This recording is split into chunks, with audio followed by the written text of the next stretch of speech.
আল্লাহ বলেছেন ইন্না শাররাদ দাওয়াবি ইনদাল্লাহি সুম্মুম বুকমুল লাযী লা ইয়াকিলুন। আল্লাহ সুবহানাহু ওয়া তাআলা সূরা আনফালের একটা আয়াতে বলেছেন, যেটা আপনি 24, 25, 26, 27 এই আয়াতগুলোতে পেয়ে যাবেন। আল্লাহ বলেছেন নিশ্চয়ই আল্লাহর কাছে ঘৃণিত ওই ব্যক্তি যেই ব্যক্তি বোবার দেন্দা, আমাদের ভাষায় বলি মানে বয়রা, কানেও শোনে না, মুখেও বলতে পারে না, এই ধরনের প্রাণী যেমন কেউ পছন্দ করে না, আল্লাহ বলেছেন আমার কাছে এই রকমের সৃষ্টি যে মুখ দিয়ে আল্লাহর নামও নেয় না, কান দিয়ে আল্লাহর কথাও শোনে না, এতে একে আল্লাহ দেনদার বোবা বলেছে। আল্লাহ বলেছেন এই ধরনের মানুষ আমার কাছে নিকৃষ্ট, যেই ব্যক্তি বোবার মতো করে মুখ বন্ধ করে থাকে, আল্লাহর নাম নেয় না, আর যার কান আল্লাহর কথা শুনে না। তো পৃথিবীতে আল্লাহ বলেছেন মানুষ সম্মানিত। মানুষের মধ্যে কে সম্মানিত? মুসলিম সম্মানিত। এখন সব মুসলিমকে সমান? আল্লাহ বলেছেন না। দেখেন এখানে আল্লাহ বাছাই করতেছে কাকে কিভাবে প্রাধান্য দিবেন। তারপর আল্লাহ বলেছে মুসলিমদের মাঝে যার জ্ঞান যত বেশি সে তত সম্মানিত। যেমন আল্লাহ সুবহানাহু ওয়া তাআলা বলেছেন, যে আয়াতটা আপনি সূরা মুজাদালায় পেয়ে যাবেন, ইয়ারফাইল্লাহুল লাযীনা আমানু মিনকুম ওয়াল্লাযীনা উতুল ইলমা দারাজাত। নিশ্চয়ই আল্লাহ সমস্ত কিছুর মধ্যে মুসলিমদের মান সম্মানকে বৃদ্ধি করে দিয়েছেন, আর আল্লাহ সুবহানাহু ওয়া তাআলা জ্ঞানকে মাপকাঠি করেছেন, যার জ্ঞান বেশি তার মর্যাদা বেশি। এখানে কি পুরুষ মহিলা স্পেসিফিক বলা আছে নাকি সবার জন্য? সবার জন্য। এজন্য আমাদের মা বোনদেরকে বলবো তারা কেন পেছনে থাকবে, বরং তারা বাস্তব প্রেক্ষাপট দেখতে পাচ্ছে যে একজন মহিলা যখন মাস্টার্স কমপ্লিট করার পর, অনার্স মাস্টার্স করার পর সে যেই পদে চাকরি পায়, একটা পুরুষ কি পাবে? পাবে না। দুনিয়াবী শিক্ষার ক্ষেত্রে আপনি দেখতে পাচ্ছেন যে একজন মহিলা যখন উচ্চশিক্ষিত হয়, সে যখন বিসিএস ক্যাডার হয়ে যায়, তখন যে পদে সে চাকরিটা পায়, এটা তো পুরুষ হওয়ার কারণে আমি আর পাবো না, কারণ তো শিক্ষার ভিত্তিতে। তাহলে দুনিয়াবী শিক্ষায় যখন সেটা দেখতে পাচ্ছে, তাহলে আল্লাহর ওয়াদা তো সবচেয়ে সত্য, তাই না? এজন্য আল্লাহ বলেছেন ইয়ারফাইল্লাহুল লাযীনা আমানু মিনকুম ওয়াল্লাযীনা উতুল ইলমা দারাজাত। নিশ্চয়ই যারা মুসলিম এবং যাদের জ্ঞান বেশি তারা আমার কাছে সম্মানিত। আর এর বাস্তব উদাহরণ হচ্ছে পুরুষ হওয়ার কারণে যে আল্লাহ কাউকে বেশি বড় করেছে, আর মহিলা হওয়ার কারণে যে তাকে এটা করা হবে না, এই নীতি যে আল্লাহর খেলাফ, এটা আল্লাহ প্রমাণ করে দিয়েছেন ফেরাউনের স্ত্রী আসিয়া রাহমাহাল্লাহ বা রাদিয়াল্লাহু আনহার দোয়ার মাধ্যমে। সে আল্লাহর কাছে করেছিল রব্বি বিনিলি ইনদাকা বাইতান ফিল জান্নাহ, আল্লাহ তুমি আমাকে জান্নাত তো দিবাই, ওই ঘর দান করো যে ঘরটা তোমার নিকটে আছে।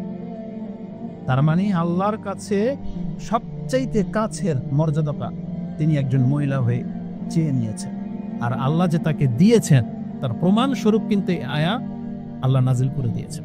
তার মানে আল্লাহর কাছে সম্মান দিতে এখানে আল্লাহ ব্যক্তি বিশেষ করে না, বরং আল্লাহ বলেছেন যে এই জায়গাটা আমার কাছ থেকে নিতে পারবে, সে হোক পুরুষ অথবা মহিলা, আমি আল্লাহ তাকে তা দিয়ে দিব। অতএব একজন পুরুষ যেমন সেই জায়গাগুলো দখল করার জন্য চেষ্টা চালাচ্ছে, পুরুষ যখন হাফেজ হয়, মহিলা আপনার উচিত হাফেজা হওয়া। পুরুষ যেমন আল্লাহ এবং তার কালাম পাঠ করে, পুরুষ যেমন আল্লাহর দিন পালন করে, তাহলে আপনি মহিলা আপনি আল্লাহর দিন পালন করেন, তাতে কি হবে? ওই যে আল্লাহ আপনাকে সম্মানিত করে দেবেন। তো আল্লাহ সুবহানাহু ওয়া তাআলা জ্ঞানকে মাপকাঠি করেছেন এটা পুরুষ মহিলা সবার জন্য, এবং এটা হচ্ছে আল্লাহ সুবহানাহু ওয়া তাআলার কাছে মূলনীতি যে এর মাধ্যমে আল্লাহ কাউকে সম্মানিত করবেন। এজন্য কোনো মহিলা যদি সম্মানিত হতে চায় তাহলে তার জন্য দিন চর্চা করা লাজিম। উপরন্তু আল্লাহ সুবহানাহু ওয়া তাআলা আমাদেরকে কি বলেছেন? যখন ব্যাপার হবে ধর্মের, তখন এই শিক্ষিত হওয়া এটা প্রত্যেকটা পুরুষের উপর যেমন ফরজ, প্রত্যেকটা মহিলার উপরেও ফরজ। দিন শিক্ষার ক্ষেত্রে, আল্লাহকে জানার ক্ষেত্রে, আপনার ধর্ম পালন করার ক্ষেত্রে, মুহাম্মদ সাল্লাল্লাহু আলাইহি সাল্লাম সম্পর্কে জানার ক্ষেত্রে একটা পুরুষ যেমন দায়ভার রাখে, একটা মহিলারও তেমন দায়ভার রয়েছে। এই জন্য ইবনে মাজার সেই হাদিসটা আপনি নিতে পারেন যে রাসূলুল্লাহ সাল্লাল্লাহু আলাইহি ওয়াসাল্লাম বলেছেন, তালাবুল ইলমি ফরিদাতুন আলা কুল্লি মুসলিম। প্রত্যেকটা মুসলিমের উপরে ইলম অর্জন করা কি ফরজ। এই অংশটুকু আপনি নিতে পারেন, যেটা ইবনে মাজাতে মুকাদ্দামার মধ্যে রয়েছে 224। ধর্মীয় শিক্ষার গুরুত্ব আল্লাহ সুবহানাহু ওয়া তাআলা কতটা দেখিয়েছেন আপনি দেখেন। এই শিক্ষার সাথে জড়িত রয়েছে আল্লাহ সুবহানাহু ওয়া তাআলা সম্পর্কে জানা। এই শিক্ষার সাথে জড়িত রয়েছে আল্লাহ সুবহানাহু ওয়া তাআলার ইবাদত সঠিকভাবে করতে পারা। এই জন্য এই ক্ষেত্রে কোনো ব্যক্তিকে হালকা করে দেখার অপশন নাই, সে মহিলা হোক অথবা পুরুষ হোক। আল্লাহ সুবহানাহু ওয়া তাআলা আমাদেরকে জানিয়েছেন ইন্নামা ইয়াখশাল্লাহ মিন ইবাদিহি আল উলামা, নিঃসন্দেহে যারা জ্ঞানী তারাই আল্লাহকে ভয় করে। তার মানে সেটা পুরুষ হোক অথবা মহিলা হোক, যেই ব্যক্তিটা দাবি করবে যে আমি আল্লাহকে ভয় করি, আমি হালাল হারাম বেছে চলি, তাহলে তাকে এটা আগে প্রমাণ করতে হবে যে সে হালাল হারাম চিনে কিনা। একজন ব্যক্তি যদি হালাল হারামই না জানে তাহলে ওর দাবি বৃথা। সে যদি জানে না এটা যে ব্যাংকের সুদ লাভ এটা খাওয়া হালাল না হারাম, এটা জানে না, তাহলে এই ব্যক্তি যদি দাবি করে যে আমি সুদ থেকে মুক্ত, এটা গ্রহণযোগ্য হবে না। যেই ব্যক্তি তার জীবনের ইনকাম সোর্স সম্পর্কে বিন্দুমাত্র জ্ঞান রাখে না, সে কথা বলতে পারবে না যে আমি হালাল হারাম বেছে চলি। যেই ব্যক্তি আল্লাহ সুবহানাহু ওয়া তাআলার বিধানের নামাজের ধরনই জানে না, তার মানে সেই ব্যক্তি বলতে পারবে না আমি সুন্দর করে সালাত আদায় করি। যেই ব্যক্তি এটাই জানবে না আল্লাহ কোথায় আছে, তাহলে সে ইসলাম সম্পর্কে কতটা জানে এটা তার এই দাবি করা ভিত্তিহীন হয়ে যাবে। এজন্য আল্লাহ বলেছেন যারা জানে বা যে জ্ঞান রাখে মূলত সেই আল্লাহকে ভয় করে। আর আপনি বাস্তব দেখতে পাবেন পৃথিবীতে হ্যাঁ অনেক আলেম সমাজ যারা মাদ্রাসায় পড়া সত্ত্বেও পাপ করে, আপনি হয়তো উদাহরণ দিবেন, কিন্তু এদের সংখ্যা পার্সেন্টেজ কত? আর আপনারা যারা পাপ করেন পুরো পৃথিবী জুড়ে, তারা কতটা ইসলাম সম্পর্কে জানে? জরিপ করলে দেখা যাবে যারা পাপ থেকে বেঁচে আছে তারা মূলত হালাল হারাম জানার কারণেই বেঁচে আছে। তাদের মধ্যে কেউ জেনে শুনে করতে পারে, কিন্তু অধিকাংশরা জেনে শুনেই বেঁচে আছে। আর আপনি জানেন না বিদায় বাঁচেন, আপনার কাছে সেগুলো হালকা মনে হয়, কিন্তু যারা জানে তারাই বেঁচে আছে অধিকাংশ। যেমন একটা কথার কথা, যেমন টাকনার উপরে প্যান্ট পরতে হবে, এটা যারা জানে তাদের মাঝে যারা মেনে নিয়েছে অধিকাংশরা টাকনার উপরে প্যান্ট পরে। কিছু আছে হিটলারি করে, কিছু আছে মানে অহংকার প্রদর্শন করতেছে, জেনে শুনে এটা করলো। কিন্তু আপনারা যারা জানেন না, আপনাদের সংখ্যা বেশি।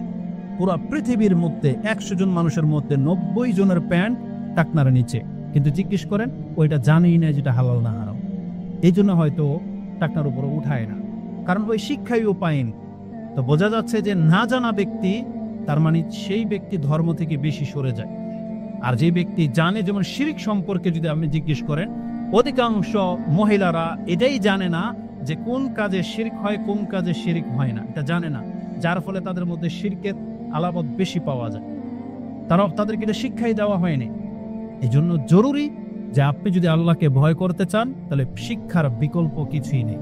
এই জন্য যারা ইসলাম বোঝে তারাই দেখবেন অধিকাংশরাই পাপ থেকে বেঁচে আছে বা হালাল হারাম বেঁচে চলে। যাদের এই জ্ঞানটা তামিজ নাই তারা এগুলোকে ভ্রুক্ষেপ করে না। আল্লাহ বলেছেন জ্ঞান শিখতে হবে, এই জন্য যেহেতু জ্ঞানীরাই আল্লাহ সুবহানাহু ওয়া তাআলাকে ভয় করে। উপরন্তু রাসূলুল্লাহ সাল্লাল্লাহু আলাইহি ওয়াসাল্লাম আমাদেরকে বলেছেন এই পৃথিবীতে জ্ঞানের মর্যাদাটা কত। একজন পুরুষকে তো শিখতে হবে। ইসলামের নীতিমালা হলো সে তার পরিবারের লোকদেরকেও শিখাবে, এমনকি তার ঘরে যদি কোনো চাকরানি দাসী থাকে, শুধু কাজের মহিলা না, দাসী, সেই দাসীকে পর্যন্ত আল্লাহ সুবহানাহু ওয়া তাআলা শিক্ষা দিতে বলেছেন কর্তাকে। রাসূলুল্লাহ সাল্লাল্লাহু আলাইহি ওয়াসাল্লাম থেকে ইমাম বুখারী একটা হাদিস এনেছেন, এটাও ইমাম বুখারী তার ইলমের অধ্যায়ে এনেছেন, যে 3 শ্রেণীর মানুষ ডাবল ডাবল নেকি পায়। এমন ব্যক্তি, যেই ব্যক্তি মানে আহলে কিতাব, যে ঈসা আলাইহিস সালাম বা মূসা আলাইহিস সালামের প্রতি ঈমান এনেছিল, আবার মুহাম্মদ সাল্লাল্লাহু আলাইহি ওয়াসাল্লামের প্রতি ঈমান এনেছে, এই ব্যক্তির যে কোনো ইবাদতে ডাবল নেকি পাবে।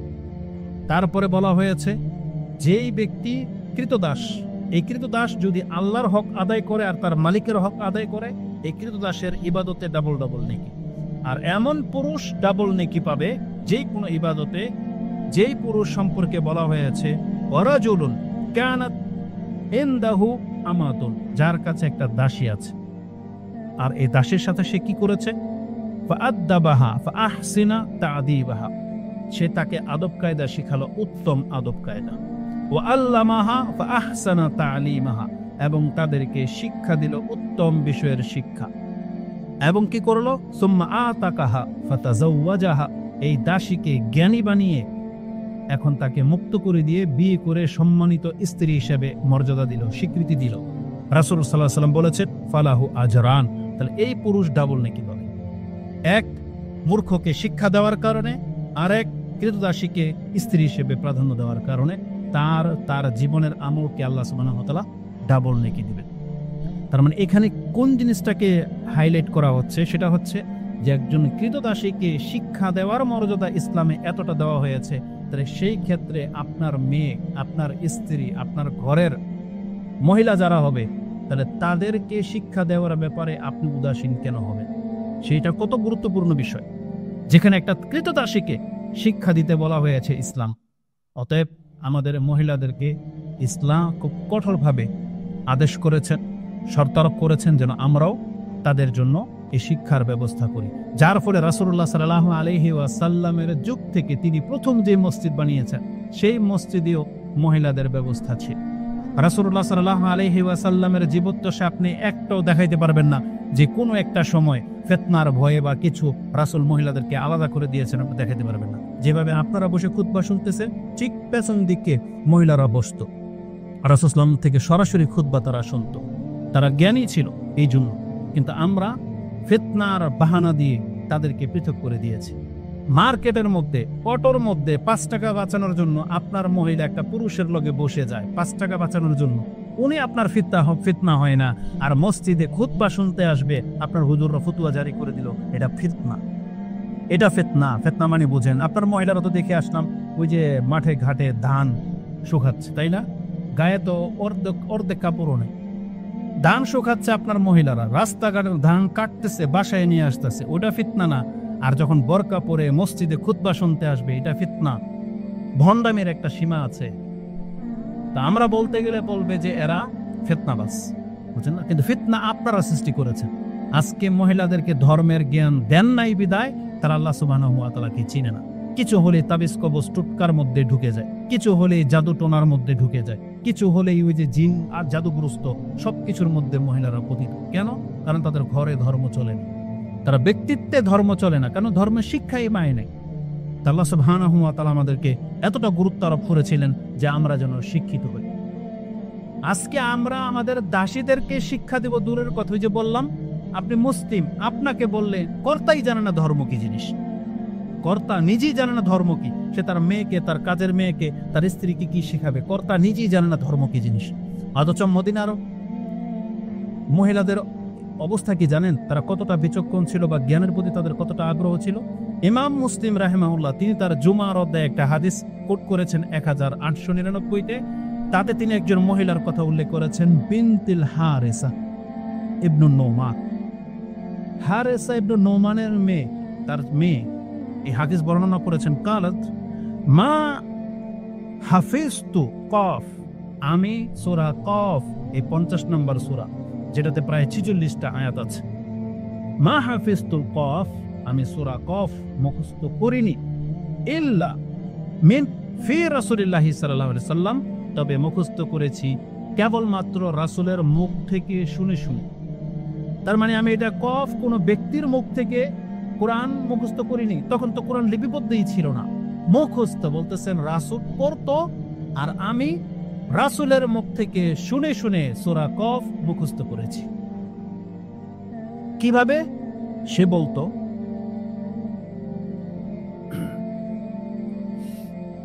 ইয়াখতুবু বিহা কুল্লা জুমাতি, কারণ রাসূলুল্লাহ সাল্লাল্লাহু আলাইহি সাল্লাম জুমার দিনে সূরা কফ পড়তেন। তার মানে তিনি নিয়ম ছিল জুমার খুতবায় এটা সূরা কফ রাসূলুল্লাহ সাল্লাল্লাহু আলাইহি সাল্লাম হয়তো লাগাতার বা একাধিকবার পড়েছেন। এই মহিলা বলতেছে আমি সেটা শুনে শুনে মুখস্থ করে নিয়েছি। কিভাবে সে শুনলো? কালাত, তিনি বলেন, ওয়া কানা তান্নুরুনা ওয়া তান্নুরু রাসূলুল্লাহি সাল্লাল্লাহু আলাইহি ওয়াসাল্লাম ওয়াহিদা, কেননা রাসূলের পাকঘর আর আমার পাকঘর একটাই ছিল। তার মানে হয়তো সেই মহিলা মসজিদের পাশে কোনো না কোনো এলাকায় থাকতো, কিন্তু এসে পাক শাক করতো কোথায়? যেখানে রাসূলুল্লাহ সাল্লাল্লাহু আলাইহি ওয়াসাল্লামের ওয়াইফরা, স্ত্রীরা পাক শাক করতো। তার মানে মসজিদের সাথে লেগে থাকার ঘরটাই তো আয়েশা রাদিয়াল্লাহু আনহা ছিল না? হয়তো পাক ঘরটা কাছাকাছিই ছিল। সে বলতো আমি পাক ঘর থেকে রাসূলের মুখ থেকে শুনে শুনে সূরা কফ মুখস্থ করে ফেলেছি। তাহলে এটা আগ্রহ ছাড়া হবে?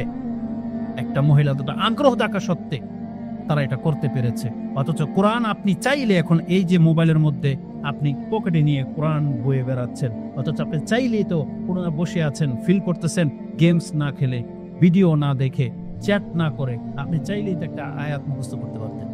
কিন্তু 40 বছর 60 বছর পার হয়ে গেছে, আপনি এখন পর্যন্ত একটা সূরা মুখস্থ করতে পারেন নাই, সূরা ফাতিহা মুখস্থ করতে পারেন নাই? এটা কেমন লাইফ? অথচ রাসূলুল্লাহ সাল্লাল্লাহু আলাইহি ওয়াসাল্লামের যুগের মেয়েরা, মহিলারা এতটা তারা বিচক্ষণ ছিল যে রাসূলুল্লাহ সাল্লাল্লাহু আলাইহি ওয়াসাল্লামের মুখ থেকে তারা কোরআন মুখস্থ করে ফেলত। আল্লাহু আকবার। শিক্ষা দেওয়ার ক্ষেত্রে রাসূলুল্লাহ সাল্লাল্লাহু আলাইহি ওয়াসাল্লাম আব্দে কায়েস গোত্রের 7 জন বা কয়েকজন যুবক রাসূলের কাছে এসেছিল দিন শেখার জন্য। তারা 20 দিন পর্যন্ত নামাজের নিয়ম কানুন সব শিখেছে। যখন দেখলো যে তারা হয়তো একটু মন খারাপ, হয়তো বাড়ির কথা মনে পড়েছে, রাসূল বললেন যে তোমরা তোমাদের বাড়িতে ফিরে যাও, ওই যুবকদেরকে বললেন। এবং যখন তিনি যুবকদেরকে বাড়িতে পাঠালেন, তিনি ওই যুবকদেরকে এ আদেশ করেছিলেন, এরজিউ ইলা আহলিকুম, যাও তোমরা তোমাদের পরিবারের কাছে ফিরে যাও, গিয়ে কি করবে? ফাআল্লিমুহুম, তাদেরকে শিক্ষা দাও। আজকে আমার কাছ থেকে যেগুলো শিখলা এই 20 দিন থেকে যাও, এবার তোমার বাড়িতে যারা আছে সেই নারীদেরকেও, তাদেরকেও, তোমার অঞ্চলের মানুষদেরকে গিয়েও এই ইসলাম শিক্ষা দাও। তার মানে এই শিক্ষা দেওয়ার আদেশ দিয়ে রাসূল সাল্লাল্লাহু আলাইহি ওয়াসাল্লাম যুবকদেরকে তাদের পরিবারের কাছে ফেরত পাঠিয়েছিলেন, যেটা আপনি বুখারী এবং মুসলিমে হাদিস পেয়ে যাবেন। বুখারীতে ইলমের অধ্যায় রয়েছে 27 নম্বর হাদিস। তার মানে রাসূল বলেছেন তাহলে তোমার মহিলাদেরকে গিয়েও তোমরা এই দিন শিক্ষা দাও। তাহলে দিনের শিক্ষার ক্ষেত্রে এতটা গুরুত্বপূর্ণ বিষয় মহিলাদেরকে গুরুত্ব আরোপ করা হয়েছে।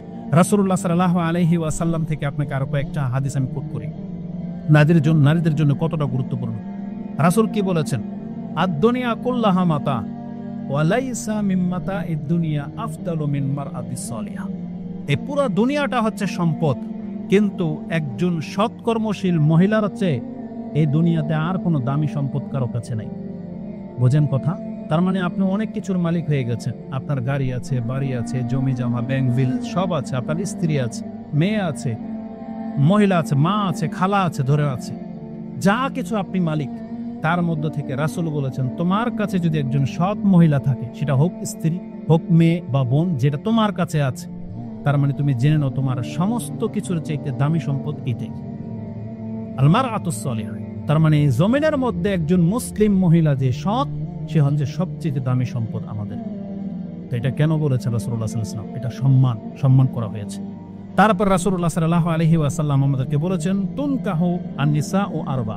মানুষ তো 4টা জিনিস দেখে বিয়ে করে। কি দেখে বিয়ে করে? লিজামালিহা, লিহাসাবিহা, লিমালিহা, লিদীনিহা ফাসফার বিযাতিদ্দিন।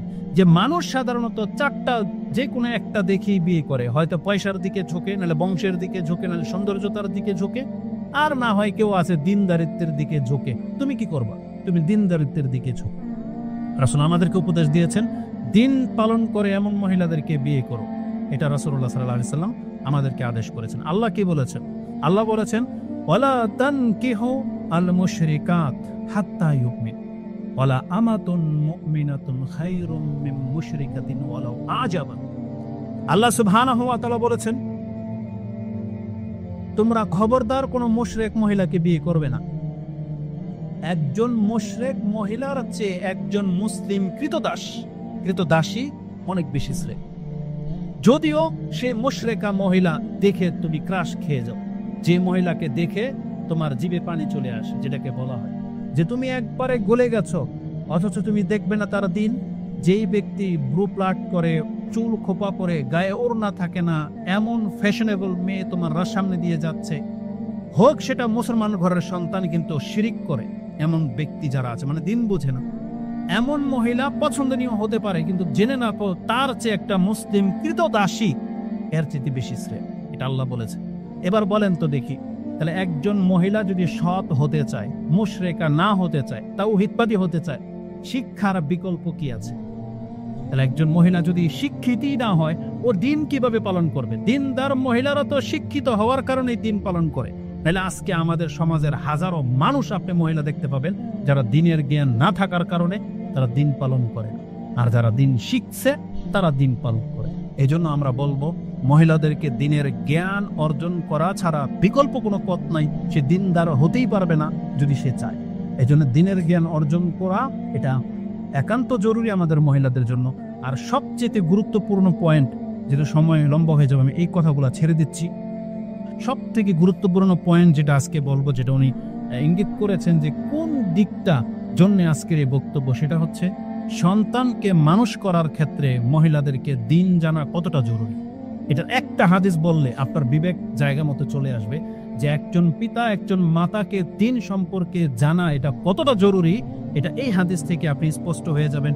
রাসূলুল্লাহ সাল্লাল্লাহু আলাইহি ওয়াসাল্লাম বলেছেন, মা মিন মাউলুদিন ইল্লা ইউলাদু আলাল ফিতরা, এমন কোন সন্তান নাই যে সে তার ফিতরতের উপরে জন্মগ্রহণ করে। তার মানে ওকে যদি সঠিকভাবে গাইড করা হয় তাহলে ও আল্লাহর বান্দা হোক, এইভাবে ওকে জন্ম দেওয়া হয়েছে। কিন্তু এই পৃথিবীতে এসে কিভাবে তাহলে হিন্দু মুসলিম এই যে বৌদ্ধ খ্রিস্টান ভাগ হয়ে যাচ্ছে?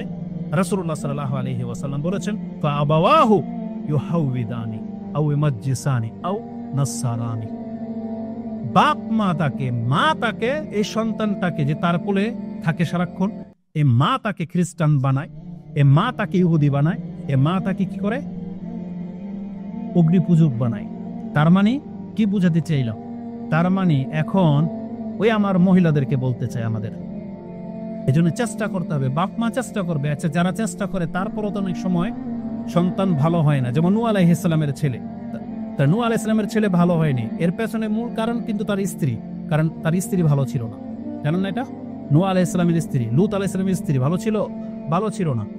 কিন্তু আল্লাহ সুবহানাহু ওয়া তাআলার ফজল করম দেখেন, নূহ আলাইহিস সালামের এক ছেলে খারাপ হয়েছে, আবার লূত আলাইহিস সালামের মেয়েরা কিন্তু খারাপ হয়নি মার কারণে।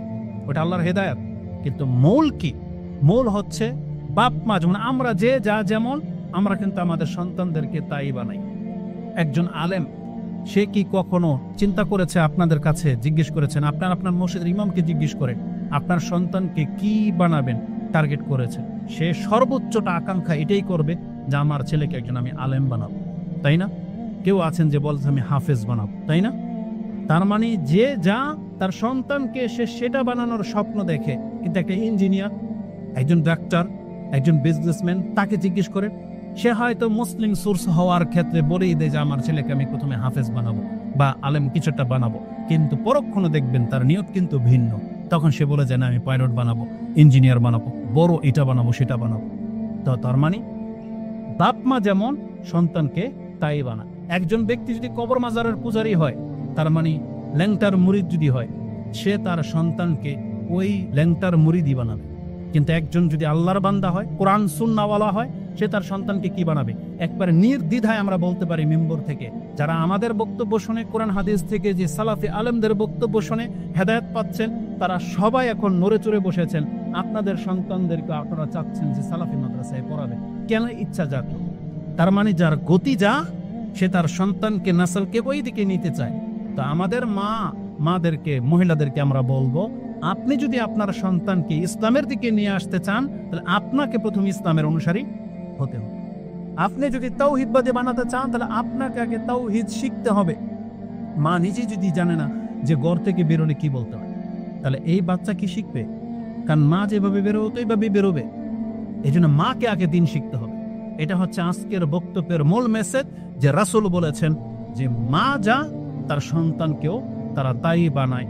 অতএব আমরা যদি আমাদের বাচ্চাদেরকে মুসলিম বানাতে চাই, আল্লাহর বান্দা বানাতে চাই, তাহলে আমাদেরকে প্রথম আল্লাহর বান্দা হতে হবে। এই জন্য দিন শিক্ষার বিকল্প আর কিছু নয়। আপনি কোরআন হাদিস পড়বেন না, আপনি দিনকে হারিয়ে ফেলবেন।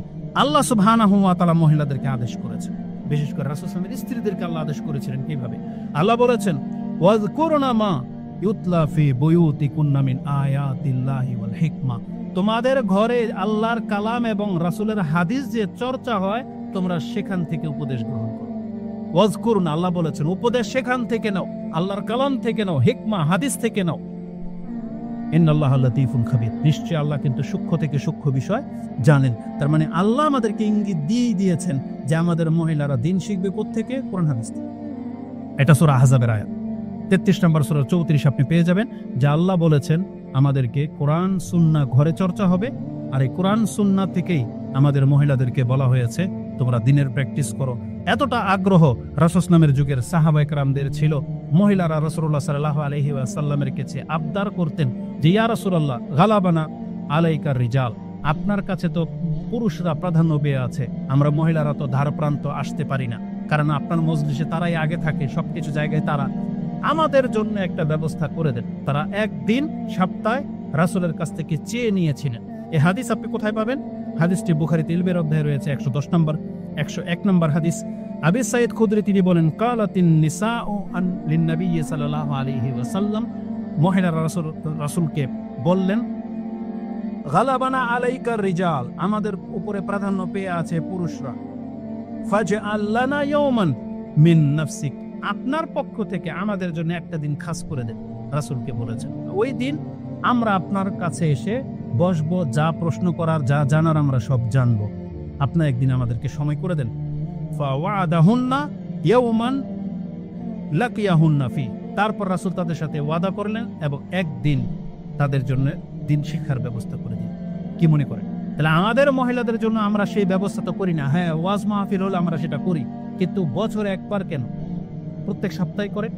তাহলে প্রত্যেক সপ্তাহে যদি আজকে আপনারা যেভাবে শুনছেন, ওনারাও যদি পেছন দিক থেকে এই খুতবা শুনতে পেত, তাহলে তারা কেউ উপকৃত হতো না? অন্তত এটাও করেন। আল্লাহ সুবহানাহু ওয়া তাআলা আমাদের জন্য সহজ করে দেন, আমিন। আর দিন শিক্ষার ক্ষেত্রে আমাদের নারীদেরকে বলবো, এইভাবে আগ্রহ দেখানো এটা অত্যন্ত জরুরি। আর সব শেষ যে হাদিসটা বলবো, ইমাম বুখারী কোট করেছেন এবং মুসলিমও কোট করেছেন, আয়েশা রাদিয়াল্লাহু তাআলা আনহা কোন একদিনের ঘটনা, যে একজন আনসারী মহিলা হায়েস থেকে পবিত্র হওয়ার গোসল সম্পর্কে রাসূলুল্লাহ সাল্লাল্লাহু আলাইহি ওয়াসাল্লামের কাছে জানতে চেয়েছেন। তখন রাসূল সাল্লাল্লাহু আলাইহি ওয়াসাল্লাম যেহেতু ভদ্র এবং শালীন ভাষায় কথা বলতেন, তিনি মহিলাকে বোঝাতে চেয়েছিলেন, হায়েস শেষ হয়ে গেলে তোমার লজ্জা স্থানে তুমি ওই সুগন্ধি আতর দিয়ে মুছে নিবে, যাতে গন্ধ না আসে, তারপর তুমি গোসল করে এটা ব্যবহার করবে। কিন্তু সেই মহিলা বুঝতে পারতেছিলেন না সেটাকে কিভাবে ব্যবহার করবে। তখন তিনি বারবার বলতেছি, রাসূলুল্লাহ বুঝতে পারেনি।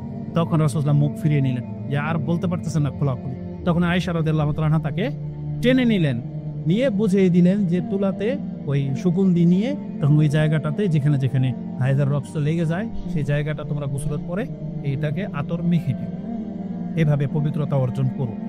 এটা বলতে গিয়ে আয়েশা রাদিয়াল্লাহু তাআলা আনহা বলেছেন যে সুবহানাল্লাহ, আনসারী মহিলারা কতটা জ্ঞানের জন্য উদ্গ্রীব, যে লজ্জা করে না এই ক্ষেত্রে। যে কোনো মাসলা মাসাইল জানার জন্য তারা চলে আসে এবং তারা লজ্জা পায় না। তাদের লজ্জা তাদের ইলমকে ঠেকাইতে পারে না। এই জন্য তিনি এই কথাটা এইভাবে বলেছিলেন যে নি'মান নিসা ও নিসা উল আনসার, মহিলাদের মধ্যে উত্তম মহিলা হচ্ছে আনসাররা। কেন? লাম ইয়ামনাহুন্নাল হায়াউ আইয়াতাফাক্কাহু ফিদ্দীন, দ্বীনের জ্ঞান অর্জন করার জন্য লজ্জা তাদেরকে ঠেকাইতে পারেনি আজকে। কারণ লজ্জা কিন্তু অনেক বড় একটা ব্যাপার, যে লজ্জার কারণে অনেক প্রশ্ন হয়তো করতে পারেন না, জানতে পারেন না। কিন্তু আনসারী মহিলারা যদি এইভাবে রাসূলকে প্রশ্ন না করতো, তাহলে এই যুগের আমাদের মহিলারাও অজ্ঞ থেকে যাইত। কিন্তু তাদের প্রশ্নের কারণে সেই কথাগুলা খোলাখুলি ভাবে হাদিসে এসে গেছে, যেগুলোর মাধ্যমে আমরা জানতে পারতেছি। কিন্তু এখানে মূল বিষয় কি? তিনি প্রশংসা করেছেন যে তারা দিন অর্জন করার ক্ষেত্রে লজ্জা বোধ করেন না। লজ্জা ভালো জিনিস, কিন্তু দিন শিখার ক্ষেত্রে আপনার যেটা প্রয়োজন আপনি সেটা জানার চেষ্টা করবেন। আর মূল হলো জানার আগ্রহ। সাহাবায়ে কেরাম মহিলারা তারা রাসূলের কাছ থেকে একদিন চেয়ে নিতেন, এই আনসার মহিলারা জানতেন।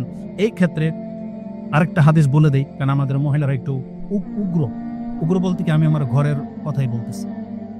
মাকে কোন মেন্টালিটির হতে হবে? এক তো তাকে শিক্ষিত হতে হবে, আরেক তাকে ভদ্র হতে হবে। রাসূলুল্লাহ সাল্লাল্লাহু আলাইহি ওয়াসাল্লাম তিনি কুরাইশ মহিলাদের প্রশংসা করেছেন। রাসূলুল্লাহ সাল্লাল্লাহু আলাইহি ওয়াসাল্লাম বলেছেন যে কুরাইশ মহিলারা হচ্ছে উত্তম।